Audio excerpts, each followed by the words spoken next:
بالله من الشيطان الرجيم بسم الله الرحمن الرحيم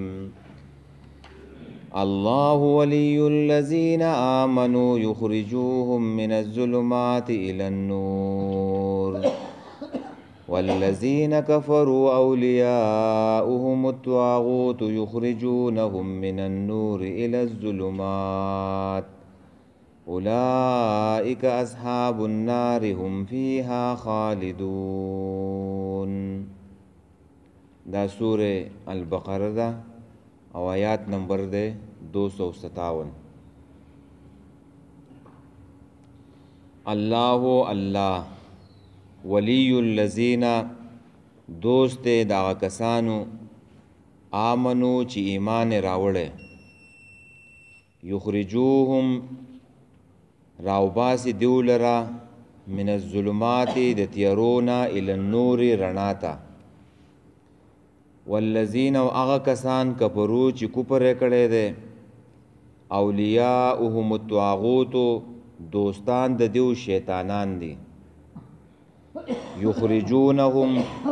وباسی دیولرا من النور درنانا الى الظلمات تیرو طرفتا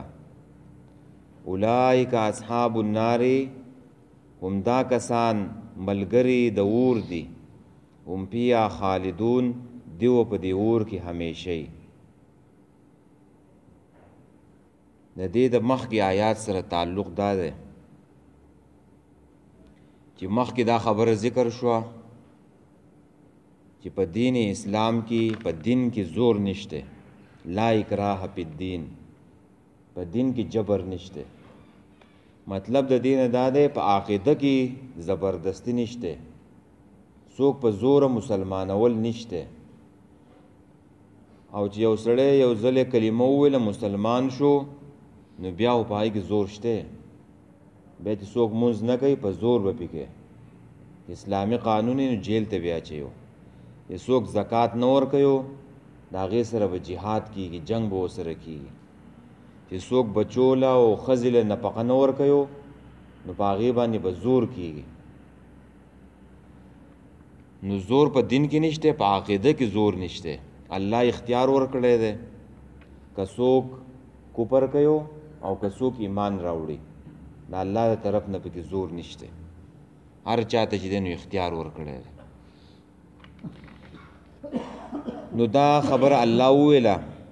چې هدایت نه دی، دا د گمراهۍ نه ښکاره دی. قد تبین الرشد من الغی، هدایت نه دی، دا د گمراهۍ نه ښکاره دی، واضح دی. نو اوس په دې آیات کې دا خبره کوي چې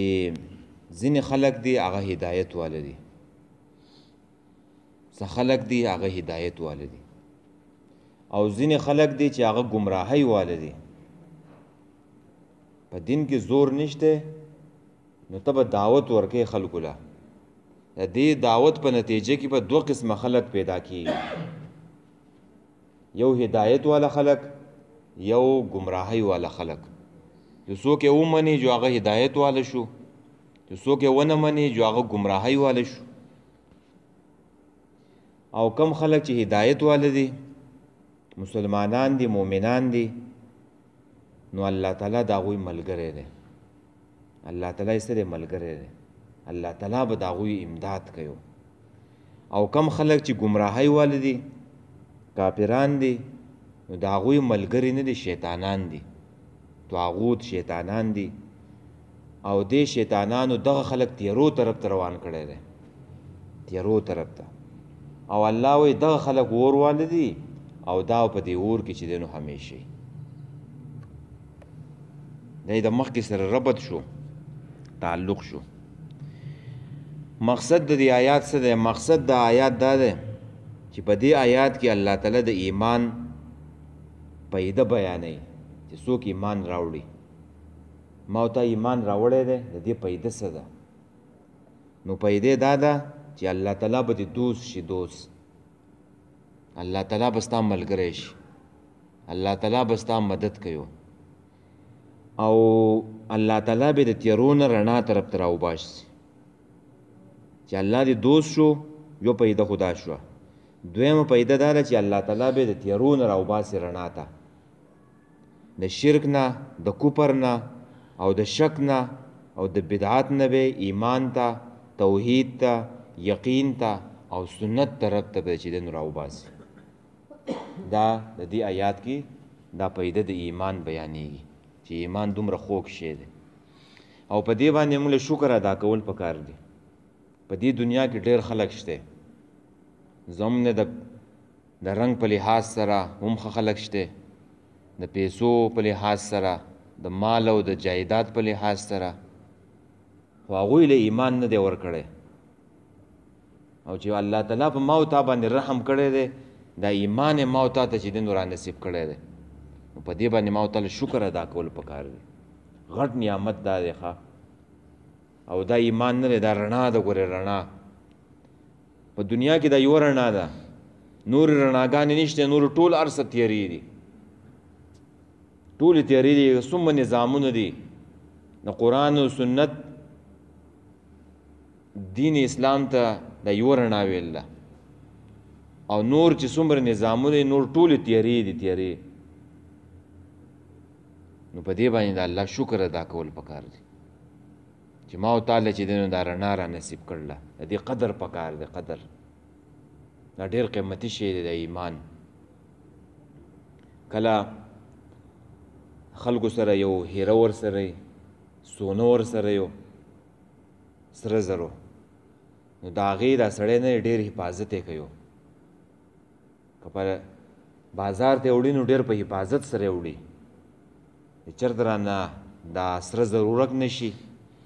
چېرته رانه چې دی نو غل رانه چې دی نو جب رانه ونه وي، چېرته رانه ورک نه شي. دا سره زر قیمتي شی دی، نو دا سړی ډېر زیات حفاظت کوي. نو د دې نه چې دی نو زیات حفاظت او زیات قیمتي شی نه دی، هغه ایمان دی. دا په دې زړه کې دا رڼا ده، رڼا دا رڼا کمیږي او دا زیاتیږي چې د دې د قدر کولو او د دې د شکر ادا کولو، د الله بندګي دي کوله، نیکي دي کوله، دا رڼا به دې چې دی نو زیاتیږي. او دا ایمان نه دی او دا رڼا، دا به یخنۍ او ګرمۍ ته نه ګوري. دې له یخني او ګرمي بیا نه یو چې جومات ته نشم تللی، یخني ده او باران وریږي. ایمان چې دی نو یو طاقت دی، یو زور لري. ده دا سړی د کټ نه چې دی نو راپاڅوي ایمان. او ځینې ایمان دومره کمزوری شوی چې سړی جومات لمانځل هم نه راولي. په دې باندې یره پکار ده د داسې ایمان نه چې سړی جومات ته مانځل هم را نه ولي. د دې دا رڼا نه ده ختمه شوې ده، دا رڼا وله بیا نجات نشي ورکولی. او چې څومره دا رڼا کې طاقت او قوت زیاتی، سړی دا عبادت او دا منځو دا نیکي وله مزه ورکوي او خوند وله ورکوي. دا منځ چې وکړي دا سړی سي پورته چې دی نو روان وي، دا سړی خوشحاله یو. او دا رڼا اوسه بیا په قبر کې ملګري، دا ولسه بیا په پل صراط کې، په آخرت کې، په هغه تیرو کې چې دی نو ورسره ملګري. نو دا د ایمان پیدا ده چې الله به دې دوست شي، الله به دې مددګار شي، او الله تعالی به دې مدد کوي، د تیارو نه به دې چې دی نو راوباسي رڼا ته، د شک او د شبهاتو نه به دې راوباسي رڼا طرف ته، یقین طرف ته. الله الله ولی الذین، دوست د هغه کسانو دی. ولی چې دی نو هغه دوست ته وایي، نزدېکت ته ویلی کېږي، مددګار ته ویلی کېږي، محبت کوونکي ته ویلی کېږي، متولی ته ویلی کېږي. دا ټولې معناګانې چې دی نو کولی شي. الله تعالی دوست دی، الله تعالی محبت کوونکی دی، الله تعالی مددګار دی د هغه کسانو آمنو چې ایمان یې راوړی دی، مؤمنان. یخرجوهم، راوباسي دوی لره من الظلمات، د تیارونه، الی النور، رڼا ته. د دې نه خو داسې معلومیږي چې دا مؤمنان مخکې په تیارو کې وو، وایي د تیارو نه راوباسي رڼا ته. نو د دې نه هغه مؤمنان مراد دي چې اول په تیارو کې وو. په تیارو کې ډېر مؤمنان پاول کې پتیرو کې او کافرانو بیا ورته الله تعالی چې دنو هدایت ور نصیب کو او د تیرو نه چې دنو راويسته ایمان طرف ته د کفر او شرک نه چې دنو راويسته اسلام طرف ته یو مطلب دا شو دویم مطلب دا ده چې یخرجوهم من الظلمات الى النور راوباسي د تیرونا د شکوک او د شبهاتنا د شکوک د شکنا او د شبهاتنا راوباسي الى النور رڼا ته یعنی یقین ته چې دین راوباسي حقیقت ته کله نا کله مؤمنان په شکونو کې چې دینو پریوزي په شکونو کې او په شبهاتو کې کله لا شیطانان نه دي شیطان یو انسی دی د انسانانو نه دی او بل جنی دی نو دا ورته داسې خبرې وکړي چې هغه په شک کې چې دی نو پرې واچوي یا دا میډیا نه ده میډیا خو پېژنې که نه غټ شیطان چې دی نو دا دی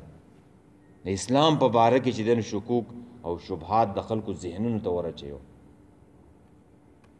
دغه انسی شیطانان دي دا میډیا باندې چې ناست دي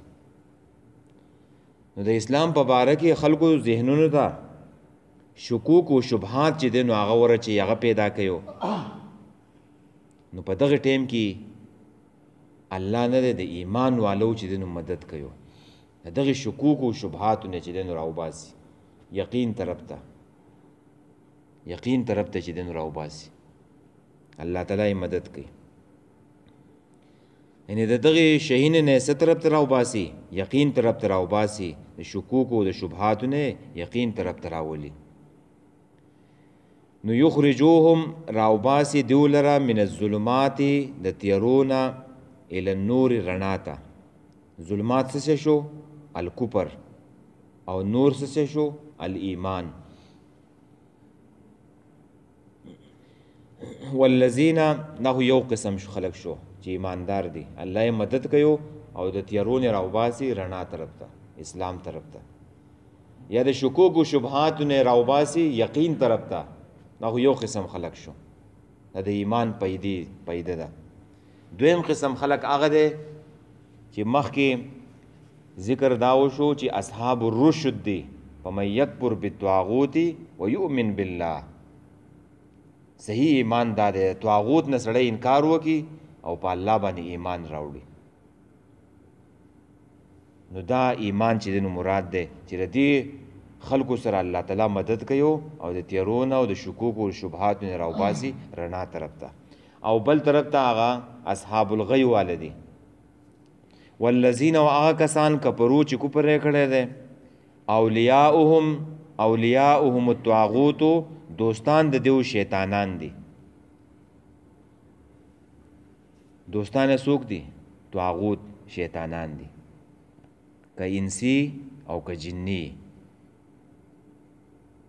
دیتا طاغوت ویو او مخکې آیات کې موږ ویلو چې طاغوت د هغې تفصیل موږ بیان کړو چې کل رأس فی الضلال هر د ګمراهۍ مشر ته طاغوت ویو هر د ګمراهۍ مشر د قادیانیانو مشر نه دی مرزا مسرور دا طاغوت دی د قادیانیانو مشر او څوک چې په هغې ورپسې دي نو دا د هغې عبادت کوونکي دي دا به طاغوت پسې ور روان دي د دغې طاغوت عبادت کوي مرزا مسرور غټ دجال دی قادیانیان دغه شان د کمیونیزم مشر کارل مارکس دا طاغوت دی او کم کسان چې کافران دي نو دا ملګری د دې شیطانانو دي که انسی دي او که جنی دي نو دیو څه کوي یخرجونهم وباسي دیو لره من النور د رڼا نه الی الظلمات تیرو طرف ته نو د دې نه خو داسې معلوم شو چې دا کافران مخکې په رڼا کې وو چې د رڼا نه راوباسي تیرو طرف ته قرآن سوی یخرجونهم وباسي دیو لره من النور د رڼا نه الی الظلمات تیرو طرف ته کافران خو اول سوال لیکنه کافر خو اول په نور کې داخل نه وو نو څنګه وای چې د نور نه راوباسي تیارو طرف ته نو د هغې جواب دا دی چې د دې نه مراد چې دی نو یهودیان دي که نه یهودیان اول په رڼا کې وو کتاب ورسره و او په رڼا کې وو په موسی علیه السلام باندې چې دی نو ایمان راوړی نو بیا شیاطین راله شیطانان انسی و جنی نو دا یهودیان یې د رڼا نه راویستلله تیارو طرف ته او مخکې یهودیان په رڼا کې کتاب ورسره و او د آخرني پیغمبر انتظار یې کولو چې مونږ به ملګري یو مونږ په ایمان راوړو نو چې کله نبی علیہ السلام بعثت وشو نو د هغې نه چې دی نو انکار وکړو نو په تیارو کې پاتې شو که نه مخکې په رڼا کې و او تیارو طرف ته چې دی نو لاړه او یا دیو مخکې هر انسان چې پیدا کیږي ماشوم چې پیدا کیږي که نه په فطرت اسلامي پیدا کیږي هر ماشوم چې پیدا کیږي په فطرت اسلامي پیدا کیږي نو هغه فطرت چې دی نو د دیو د اسلام و خو وروستو دیو بیا په هغه فطرت باندې چې دی نو عمل ونه کو کفر یې وکړو انکار یې وکړو نو د رڼا نه چېرته لاړه تیارو طرف ته نو د کافرانو ملګري څوک دي شیطانان طاغوت څه ته وایي چې د غیر الله عبادت کوونکي عبادت د غیر الله ته طاغوت ویلی کېږي د الله نه ماسوا د بل چا عبادت کول که هغه انسانان دي که هغه بوتان دي که هغه قبرونه دي که هغه پیران دي که هغه لیډران دي که هغه هر څوک دي دغه طاغوت دی اولئک اصحاب النار او بل پکې دا خبره یاد ساتل پکار دی چې دلته الله تعالی ظلمات ویلو ظلمات نه جمع ده جمع او دا نور نه دا یو ویلو نوران ونه ویلو نور چې دی نو یو ویلو دا ولي یعنی یو طرف ته جمع او بل طرف ته چې دی نو واحد ذکر کيو نو دا غي جواب دا دی په قران د قران او د سنت په نسبت رڼا یو ده رڼا یو ده او تیاری چې دی نو هغه ډیری دي رڼا چې یو ده د قران او سنت په نسبت هغه ایمان دی هغه دین دی هغه اسلام دی او د ظلمات چې جمع راوړل نو تیاری چې دی نو هغه ډیر شی دی ښا او په دنیا کې بل رڼا چې دی نو هغه نشته چې څوک د قبرونو عبادت کوي دا تیری دي دا ظلمات دي د انسانانو عبادت څوک کوي دا ظلمات دي دا تیری دي د بوتانو عبادت څوک کوي دا تیری دي دا طاغوت دي او که څوک د یو ازم پسې روان دي او که څوک په بل ازم پسې روان دي نو دا تیری دي دا ټول سری دا ټول تیری دي دین اسلام واحد رڼا ده په دنیا کې او دا ځینې خلک نه ده دا چې را فیسبوک کوي او دا تفسیری کوي په فیسبوک باندې او ځان دې حسابې مونږ خو ډېر پراخه خلک یو مونږ چې نو هر سمنو هر چا ته خجی کوو هر سمنو نو دا ورته وایا وی قرآن د دین اسلام نه علاوه چې کم نظامونه دي هغې ته څه وایي هغې ته تیرې وایي تیرې ظلمات دي که هغه هر ازم دی کمیونیزم دی کیپیټلیزم دی لیبرلیزم دی سیکولریزم دی اوس پکې بل راوتی هیومنیزم دی هیومنیزم څوک په یو پسې روان دي څوک په بل پسې روان دي دا ټول څه دي دا تیری دي د قرآن او د سنت په نسبت رڼا چې دی نو هغه یوه ده هغه دین اسلام دی د دې دپاره چې دی نو په دې باندې بحث پکار دی تفسیري پکار دی په دغې نورو کې څه پیدې نشته دغې نورو ته چې دی نو قرآن څه ویلي تیری ورته ویلي اولئک اصحاب النار دا کسان اور واله دي